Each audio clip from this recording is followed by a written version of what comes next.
I wrote the best-selling book, Single, Saved, and Having Sex. I wrote it because that's what I was. I was a Christian, faithfully going to church, but I was still having sex with people who I was not married to. And my story became a book. My mess became a message, and that's why I became a bestseller. And before I even started writing, it was interesting because I never even thought of having a writing career, never thought I was going to be an author. It was not even my interest.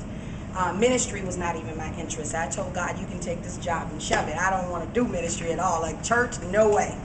And but I guess I was a target, and I didn't have any other choice because this was something that was embedded in me. In fact, I have a microphone built in my belly, and so I can't help it. Initially I worked for Radio 1, KISS 105.9, 102.7, and WCHB 1200. And while I was there working, prior to that, I mean, I just shut down completely prior to going to the radio station because I was coming from a transition where I had been coming out of sexual sin, but I still was in sin. Because there's a difference between abstinence and holiness. And so I didn't know that difference. And so I was just still, going through the sabbaticals of going up and down, repenting, going back in sin, repenting, going back in sin. And so prior to Radio 1, I took like a complete couple years where I took every single day where I was just, I guess, allowing God to undo all of the junk. All of the scars, all of the abortions, all of the sexual sin, all of the men that I slept with. I was allowing God to undo those things.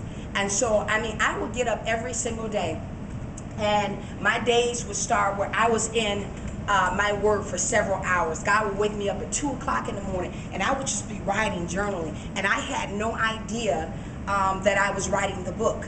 I was sitting on my bed one night, and as I'm writing, the Lord said to me, single, saved, and having sex. And I said, oh, I said, that is powerful. I said, oh my God. I said, I'm glad I'm not there no more. He said, single, saved, and having sex. I kept hearing that. And he said, that's going to be your book. I said, what? Now, mind you, as audible as you can hear my voice, I'm hearing God. So I'm like snap, crackle, and pop at this point. I'm like, oh my God, I'm hearing voices. Oh my God, I'm going crazy.